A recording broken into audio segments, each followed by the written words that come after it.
Assalamualaikum warahmatullahi wabarakatuh. Salam sejahtera. Saya Muhammad Arif Eka bin Zaharin. Saya Nur Syasha Daini binti Muhammad Zohair. Saya Muhammad Syakir Irfan bin Muhammad Effendi. Kami dari Kepala 8 akan membuat persembahan digital yang bertemakan soalan 2, iaitu bahaskan konflik tututan Pulau Batu Putih antara Malaysia dan Singapura yang diselesaikan di Mahkamah Antarabangsa ICJ. Sebelum itu, kita perlu tahu dulu apa itu Pulau Batu Putih. Pulau Batu Putih merupakan sebuah pulau batu granik yang terletak di timur selatan Singapura. Pulau ini memiliki keluasan sekitar 3,300 meter persegi dan panjangnya ialah 137 meter semasa air surut. Terdapat sebuah rumah api Hosberg yang berada di Tunggul Batu yang telah dibina oleh pihak British pada tahun 1851. Pulau Batu Putih ini juga terletak di berhampiran dengan pulau-pulau di sekitarnya seperti Batuan Tengah dan Tubis Selatan.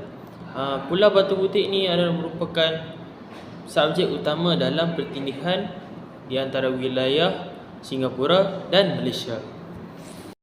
Oleh itu, mengapa kebanyakan negara, khususnya Malaysia dan Singapura, inginkan Kepulauan Batu Putih ini? Hal ini kerana Pulau Batu Putih mempunyai keistimewaannya yang tersendiri. Antaranya ialah Pulau Batu Putih ini terletak di perairan Selat Singapura, dan selat tersebut dikatakan merupakan sebuah laluan strategik bagi perdagangan dan pelayaran. Oleh hal itu, negara-negara ini ingin menguasai pulau untuk mengawal akses dan perairan dan mengamankan laluan maritim.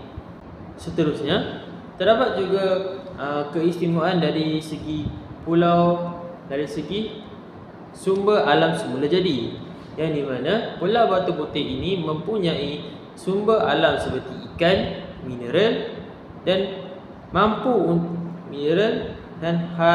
kaya hasil bumi, dan mampu untuk melonjakkan atau menaikkan potensi ekonomi sebuah negara. Oleh itu, negara-negara ini berminat untuk mengambil manfaat dari sumber daya tersebut. Yang ketiga, dapat menaikkan prestige dan identiti sebuah kebangsaan negara, yang di mana jika sesebuah negara itu inginkan Pulau Batu Putih, ia dapat meningkatkan prestige dan identiti kebangsaan sebuah negara. Oleh itu, ia dapat menunjukkan kedaulatannya terhadap wilayah di peringkat antarabangsa. Kemudian, dari segi sejarah pula, ia juga penting dari periode kolonial, di mana sejarah penjajahan dan penjajahan antara Kesultanan Johor, Inggeris dan Belanda mempengaruhi kedudukan kedaulatan itu, dan disebabkan itulah Malaysia inginkan Pulau Batu Putih. Dan negara-negara ini juga mungkin merujuk kepada perjanjian yang sebelumnya untuk menyokong kedudukan mereka. Akhir sekali, Pulau Batu Putih ini dapat dijadikan sebagai satu kawasan untuk kemudahan infrastruktur dan keamanan, di mana Pulau Batu Putih ini mungkin digunakan untuk membina kemudahan seperti rumah api ataupun pangkalan maritim. Hal ini akan menjamin kestabilan sesebuah negara dan keamanan sesebuah negara.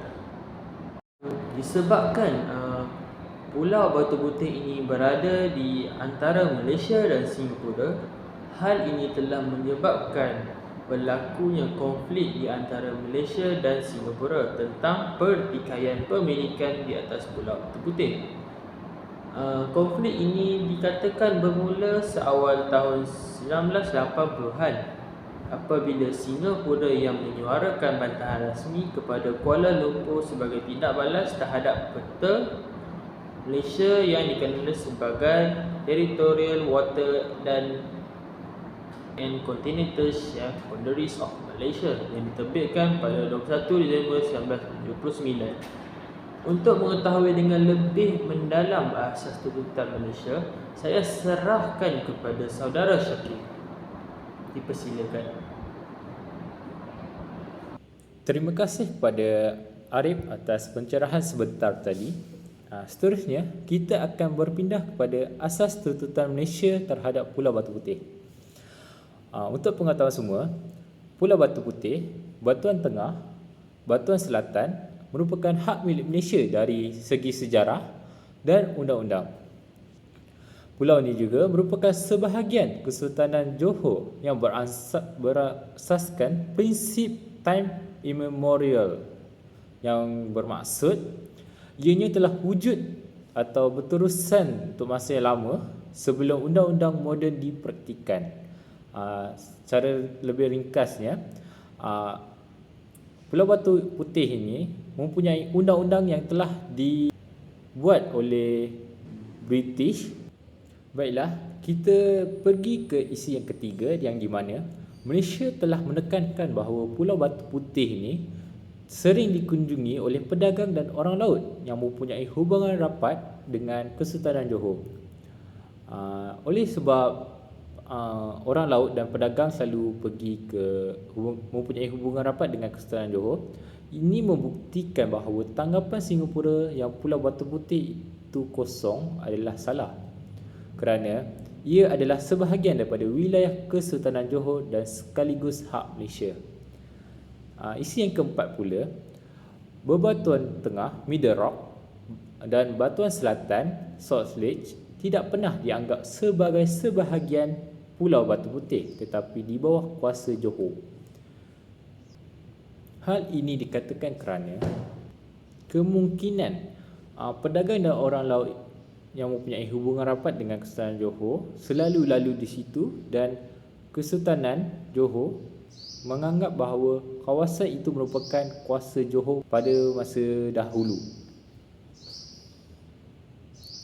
Isi yang kelima pula, Malaysia telah melaksanakan kawalan efektif di kawasan tersebut melalui satu dokumen sulit yang bertarikh 16 Julai 1968, iaitu Surat Pengisytiharan ataupun Letter of Promulgation yang ditandatangani oleh Ketua Tentera Laut Diraja Malaysia, yang telah mengesahkan bahawa Pulau Batu Putih, Batuan Tengah Middle Rock dan Batuan Selatan Salt Lake merupakan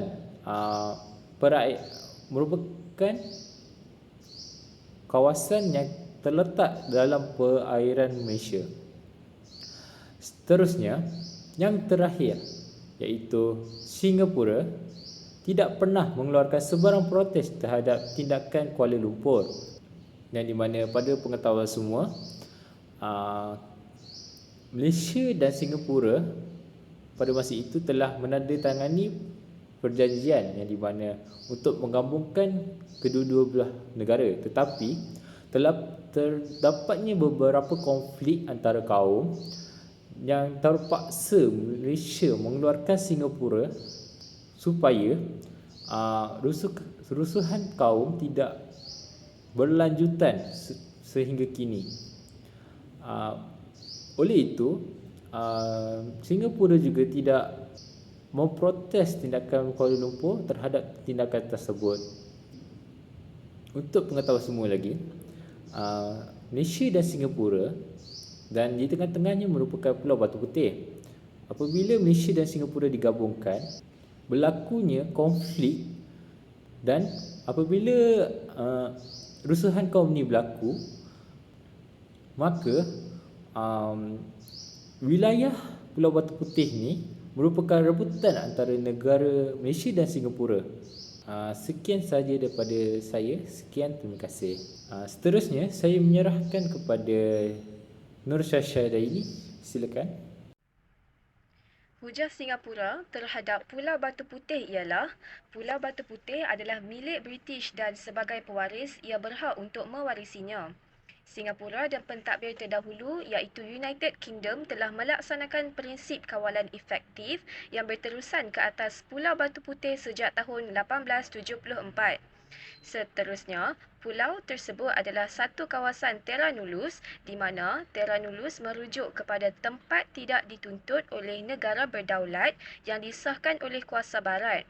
Singapura juga menyatakan bahawa Pulau Batu Putih berkeluasan sebuah padang bola sepak itu tidak berpenghuni, di mana rakyat Malaysia tidak menghuni pulau itu sejak sekian lama. Oleh itu, Singapura berhak menuntut pulau tersebut. Oleh kerana Singapura telah mendudukinya dan melaksanakan kedaulatannya tanpa gangguan mana-mana pihak, maka ia adalah hak Singapura. Selain itu, Singapura juga menyatakan Malaysia tidak pernah menyuarakan bantahan rasmi dalam menaikkan bendera Singapura. Akhir sekali, Singapura menyatakan bahawa tiada sebarang bukti kukuh yang menunjukkan Malaysia mempunyai kuasa autoriti ke atas Middle Rocks dan Sole. Episod pertikaian ini berakhir apabila ICJ memutuskan bahawa Pulau Batu Putih adalah milik Singapura dan Middle Rocks menjadi milik Malaysia, manakala Salt Lake bergantung kepada persempadanan perairan negara yang menguasainya. Selain itu, ICJ juga turut mengambil kira dakwaan Singapura mengenai surat oleh Wakil Setiausaha Johor pada tahun 1953 kepada Kerajaan Singapura mengenai tiada tuntutan oleh Kerajaan Johor berhubung dengan pemilikan peda berangka. ICJ sedia maklum bahawa Johor gagal menyuarakan bantahan dan berdiam diri terhadap aktiviti Singapura di Pulau Batu Putih disebabkan faktor kolonialisme British. Tindakan mendiamkan diri diteruskan setelah Malaysia dibentuk pada tahun 1963. Oleh kerana tiada sebarang reaksi dan protes, maka ICJ memutuskan bahawa Pulau Batu Putih adalah milik Singapura. Penyelesaian pertikaian secara baik ini selaras dengan Deklarasi Asia yang ditandatangani pada bulan Julai 1992. Deklarasi ini antara lain meminta semua pihak yang terlibat untuk menyelesaikan pertikaian di antara dengan negara biarlah secara aman dan melalui perundangan. Tindakan ini selaras dengan prinsip yang termaktub dalam Treaty of Amity and Cooperation in Southeast Asia sebagai satu kod perlakuan antarabangsa yang melingkungi wilayah Asia. Pertikaian mengenai Pulau Batu Putih antara Malaysia dan Singapura adalah satu peristiwa yang mencetuskan ketidaksepakatan dalam hal hak milik dan kedaulatan pulau tersebut. Perdebatan ini mencapai puncaknya pada tahun 2008 apabila Mahkamah ICJ membuat keputusan yang mengiktiraf Pulau Batu Putih sebagai wilayah milik Singapura. Walau bagaimanapun, penting untuk diingat bahawa kedua-dua negara telah menunjukkan keinginan untuk mengekalkan hubungan baik dan bekerjasama di pelbagai bidang meskipun perbezaan ini. Walaupun isu Pulau Batu Putih menjadi satu titik sensitif, tindakan diplomatik dan dialog terus diambil oleh kedua belah pihak untuk menjaga kestabilan dan kesejahteraan di rantau negara.